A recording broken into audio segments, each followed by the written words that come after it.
you have students who don't have really good connectivity, or if, if that bandwidth becomes an issue, maybe that's a good point to use like the traditional realia in the online classroom. You just stick to physical objects and interacting in that way, holding the paper up to the screen, because that's what you can all do. Like just being on camera is enough.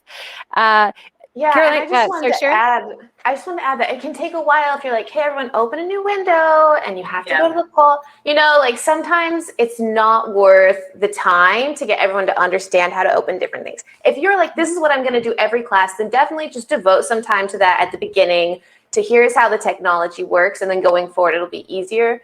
I have a lot of turnover with my students. It's often different kids in every class, and so I'll just ask them the questions, or I'll do like a spinner wheel, but I say, tell me your answer, and I'll enter it there, and then we can, select the answer that way. So it's a lot of, I have control of it, and I'll just share like my Google Slides or my PowerPoint presentation or whatever, and I'll definitely take their input, but I don't wait for them to interact with things on the screen because it'll just take all my class time. Right, right. And just from myself personally teaching, and as a school administrator, I know two of our most popular digital games are Kahoot and Quizlet. If you haven't heard of those are like, and the reason those are so good is because you can input your own material and then it gamifies it for you.